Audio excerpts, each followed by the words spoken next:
Something to note about how I like to structure my leg day is that I'll be honest, my legs aren't a weakness. I try my best to just hit, I wouldn't say the bare minimum, but somewhere on the conservative side, particularly on my volume and my frequency. Usually you could get away with doing this once a week, but if you want bigger legs, you probably want to go for hitting, doesn't have to be like squats twice or thrice a week. You can always choose a less fatiguing variation.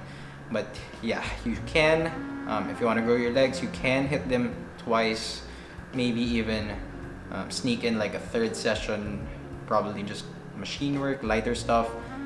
But for me, I'm just testing this out, sort of the reasoning behind my 2-week microcycle in the first place is that I can split my leg days into doing them thrice in 2 weeks. Yes, it's not a weakness, so for now, don't be surprised by, well, the lack of volume, the lack of exercise selection, and for some of them, maybe the lack of intensity as well. What I do like to focus on here is getting the most out of every exercise, every set, and every rep. What I mean by that is to get consistent reps, in general, a full range of motion, and well, a pretty good or the best stimulus to fatigue ratio I can find. But you know what, along the way you'll figure out that what I'm doing isn't exactly the best on paper. I'm just doing what I enjoy, what I think I can recover from, and so far, again, this is week 3, I have been recovering quite well, at least compared to how I've been recovering when I trained legs twice or maybe 3 times a week on a regular basis. The first exercise we did was a barbell Romanian deadlift. Putting this first because this is my main progressible movement of the day. I also like putting, in general, I like putting my hinges first in my leg training sessions because they are very much like extremely fatiguing. If I did, let's say, if I did a leg press or a hack squat first, I don't think I'd be able to brace well enough for, let's say, like an RDL when I go heavy, or let's say like a sumo or even a conventional. Regardless of what I do, I think my heavy hinges tend to beat me up the most. That's why it's up first. Basic, like, how do I say this, tips. For an RDL, you kind of almost always want to think about pushing your hips back. That means getting a fairly good stretch on your hamstrings, but at the same time, it's probably not the best idea to be overly fixated on just the stretch. So you can probably push your hips further back, maybe find like other ways, maybe like elevating something there, or like arching, whatever. You can find different ways to get the biggest stretch in your hamstring, but that will not always lead you to better results, especially if you're just trying to build your entire posterior chain. What you want to do is just, the simple setup, push your hips back, make sure you're fully braced, keeping that brace throughout the entire movement, and try to go as low as you can without seeing your lower back rounding. All right. A little bit of your mid-back rounding is almost always fine, as long as you maintain that position throughout. So what you'll notice with my RDLs here in my warm-up sets is that, well, they're fairly consistent. They look the same from the first rep to the last rep. Obviously, this is the warm-up set. Once you get to the top set, I got a bit greedy today, so if you see the video, it's a little bit of a shitty set. But, well, it's a PR for me. Huwag nyo nang gayahin. I don't like the execution there. I'll definitely be improving it more, but I'm just gonna be honest that as much as I like to preach about good technique, it's not always there. I think that's, well, one, I got greedy with the weight. I knew I had it, but at the same time, I think on that specific set, that is when I felt the fatigue from my pull day yesterday. So that's what I mean. You're probably gonna have to be a little bit smarter with programming these things. If you're doing pull and if you have something that's loading your back, your hinge might suffer just a little bit. Did one top set. Yeah, I did one top set and one back off set. So what I've noticed for my hamstrings is that they grow best when I, keep it a bit lower in terms of volume. Again, they do beat me up quite a lot. So I try to keep it around 2 working sets for hinges. So that's one top set in the 4 to 6 rep range. And my back off set will be somewhere around the 6 to 8, maybe 10 if I'm feeling it. But usually that will be 4 to 6 and a 6 to 8. So that will be a heavy RDL top set that I'm trying to progress week after week, because I am doing an RDL on both halves of the microcycle. Now, just moving on to the second exercise we did today. We went straight to a hack squat. So the reason I'm doing a hack squat is, well, there's a little bit less lower back involved. So yes, medyo bugbog nga siya from RDLs.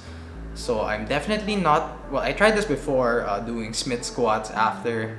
It's never fun. You really beat up your posterior chain. I mean, if that's what your goal is, you're just trying to grow the shit out of that, then it might work. But in my case, because I'm only doing one leg day this week, I'm trying to get the most out of exercises. Trying to find which exercise I can combine with the other without fucking me up too much. Hack squat, there's really nothing like for machines in general, there aren't a lot of tips I can give, but for this, I'm not slowing. Sometimes I'll slow down the eccentric more, but for now it's fairly standard, I guess. It's controlled. Definitely not trying to bounce out of the hole. Trying to get a full, or yeah, I guess you could call it a full range of motion. I am trying to get as much knee flexion as I can without having my heels come off the pad, which is a little bit common with this specific hack squat if you put your feet down too low. Another thing to remember is you want to keep your lower back, or well, whatever part of the lowest part of your back that touches the pad, you want to keep that stuck on that pad. I know sometimes when it gets a little bit more difficult, you might resort to pushing your butt off or letting your heels rise, but we're trying to work our quads here. We're not trying to work much else. If you find yourself doing those, you're probably going a little bit too heavy, or you're just not really used to the ROM, or you might be going just a little bit too deep. So you're gonna have to find that sweet spot, the most comfortable spot where you can add more load or add more reps comfortably. In terms of sets, we did, well, one light, I wouldn't really call it a top set. It was more like a heavy warm-up set. So I did that with 4 plates. I think I just did 5. It's not much. I mean, just enough to feel the weight. So I have like that feeler set, just so I know how heavy I'm gonna go for my actual top set. Yeah. So we did that. 4 plates for 5, and then for the top set we did 4 plates and a 25 per side. Got about 5 reps, and then we moved on. So yeah, that first top set will also be somewhere around the 4 to 6 rep range. And for my back off set, significantly lighter, but I went for the 6 to 8 rep range. I do like doing, you know, that heavier top set and then that slightly, actually, you know what, that significantly lighter back offset, but at the same time, that back offset is not something I'd still consider easy. It's just, you know, lighter. But because of the added fatigue from the top set, that should still hurt. For the third exercise that we did today, again, just your usual. We did a leg curl. So this is a seated leg curl, hammer strength seated leg curl with a band. So we added this band here. It's a red band. We like this because honestly the resistance curve of the machine wasn't so good as is. It was a bit I don't know, I wouldn't call it light. It was just a little bit awkward. By adding that band, it did get much harder, especially on the latter half of the exercise. But it does drop off just a little bit at the peak contraction there. We fixed that machine quite well. Also has a nice seat belt, so that's always nice. One thing to note about a leg curl is, well, obviously you want to slow down that eccentric. Well, you don't really have to, it just kind of feels better that way, especially if you're using a band. If you don't try to control that eccentric, that leg curl will bounce back quite fast. Also, if you're using this goes for the leg extension as well. If you're using a machine, you know what, this also works for a hack squat and a leg press. The best thing you can do, if you're wondering where do I put my fucking hands, the handles are there. I mean, they're there for a reason, so use them. So for this leg curl, again, you want to attach yourself to the seat. So you're gonna pull against the seat as hard as you can while you get your reps out of the way. I try to go a little bit on the heavier side because I am slowing down the eccentric there. So let's just assume if I'm doing one rep for like 4 seconds there, I don't want to do it for 15 to 20 reps. It's just no fun. You could, I just don't want to. So I stick to the 8 to 12 rep range. I think that's the sweet spot for me. I still get I get a very good stimulus just out of these seated leg curls. The fatigue, not so much. It's nice. I only have, the RDL, hack squat, go straight to leg curls. For those leg curls, I only do somewhere around 2 to 4 sets. So for now that I'm still just kind of like starting out with this setup, I'm only doing 2 sets. If I had more time, I'd probably do 3. At this point, I don't think the fatigue at least on my hamstrings gets that bad from leg curls. So yeah, I'll probably add more soon. Moving on to the 4th exercise. Here we did a seated Smith calf raise because we don't have a calf raise machine. Well, not a seated calf raise machine here. But yeah, I've been doing this since I think like 2017 or 2018, and I've always found them to work quite well.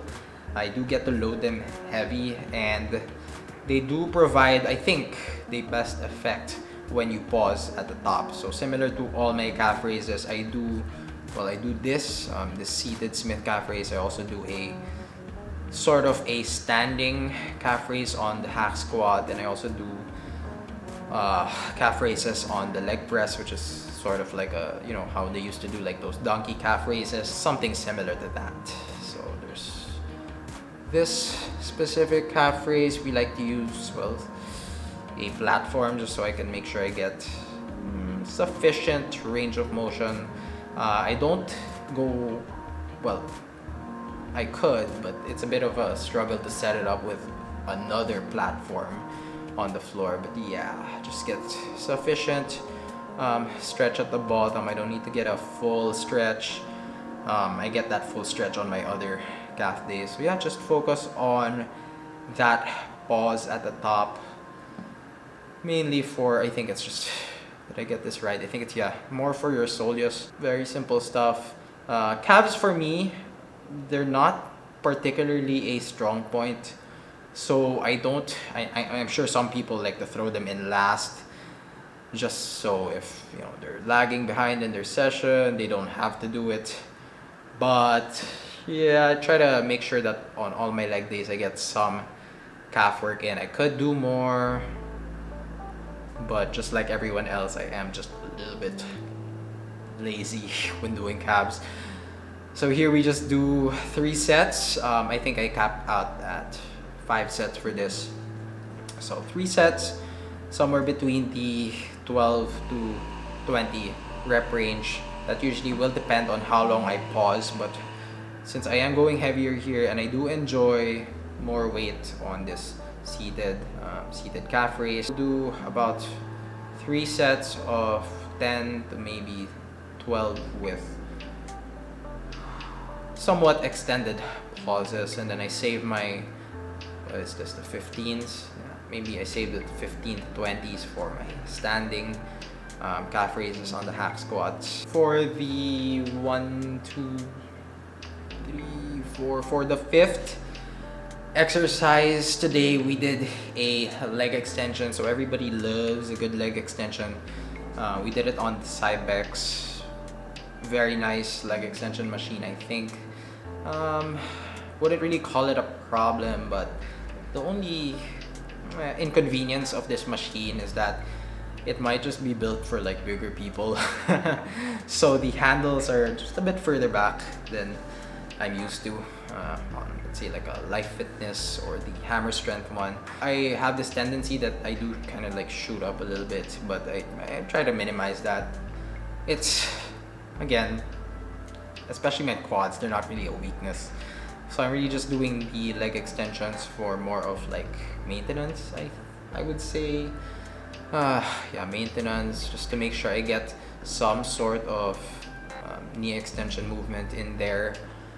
I like to do this usually I like to do this with a pause, just a quick pause, just making sure I get a full squeeze. And yeah, remember when you're doing a leg extension, make sure you really try to kick that up all the way. Make sure you get full knee extension, really lock that out as much as possible. I've seen a lot of people that just really go like whoop, something like that for the purpose of going heavier, but I would recommend sticking to a weight that you can kick up completely. All right, do around 2. Well, they're really not quite that fatiguing for me. They're just a bit of a drag, especially when I'm doing them as the 5th exercise. So get around 2 to 3 sets. Somewhere around the 12 to 15 rep range for now. Some days, when I'm feeling, or like when I'm not feeling like doing pauses, that is usually when I go for the 15 to 20 reps, unpaused, fully locked out, snappier reps, but more for the pump. But that's not to say, well, I definitely do still get a great pump at 12 reps. So if you're doing a leg extension, milk that shit. 2 to 3, maybe a 4th set if I wasn't so lazy. But yeah, 2 to 3 sets for that. Then we moved on to our 6th and our last exercise, which is, thank God, an ab machine. Yes, that is much more convenient than doing any other ab exercise. I really enjoy the convenience of this hammer strength selectorized crunch. So just like any other ab movement, specifically a crunch based exercise, I like to do a deep, like a full exhale. So it really goes like until you empty that out and get a good flex.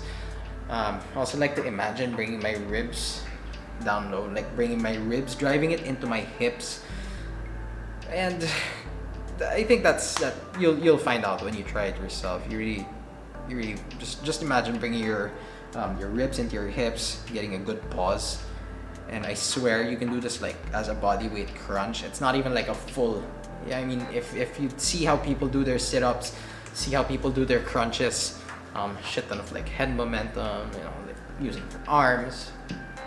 Probably go like 30, 40, 50, 60 reps. I've done this before. I've literally done like 100 rep set of bodyweight crunches and nothing happened. I just kind of like bruised or like cut up my cut up my tailbone from just, you know, all the friction on the floor. So if you try this, yes, just it looks like a short range of motion there, but if you're really trying to contract your midsection, you're gonna feel it within maybe like 10 to 15 reps. Once you stand up, you're gonna cramp up quite well. So thank me later, dude. Just try that out. That will be again on the 12 to 15 rep range. For me, because it is, well, I guess it's the off season. I think everybody's quite guilty of this, especially when you're in the off season. You don't really see your abs. You have the tendency to get a little bit more lazy with your ab work. So I'm human. Same goes for me. Can barely get 2 sets in. Sometimes I'll try to get 3. It's a little bit half-assed. I don't really work too much with like the RIR here. I'm just trying to get some volume. At the very least, I try to make sure that by the end of the first set, actually no, a couple of seconds after the first set, I will feel some cramping on my ab. Not much to think about there. It's really just an ab crunch machine. There's no cueing involved, except maybe just that, just trying to bring your ribs down to your hips. That was the 6th exercise. That would have been the last exercise of the day. So maybe I'll cover the quad focused day next. I'm sure you guys want to know how I train my quads. Unfortunately, you might be a little bit disappointed. It's not a lot. I do take my sets seriously, but it's not a lot. There's no stupid drop sets in there. I'm not trying to do like, I'm not asking people to ride my leg press. There's nobody trying to make me do drop sets on my squats. No drop sets on my hack squats. Sometimes I'll just do like a rest pause when I'm bored, but in general, it's just super simple leg training. But as you can see, the shit works. Well, at least once you've met, let's just say, the minimum of quantity, it becomes quality over quantity quite a lot for leg training. If you like this video, well, leave a thumbs up. If you have any comments regarding, well, maybe like follow-up questions regarding my exercise selection for legs, you can always leave a comment, or you can send me a message on my Instagram, that is @_GregLifts. What else am I gonna say? It would mean a lot if you could subscribe to this channel. Yep. Peace, dudes.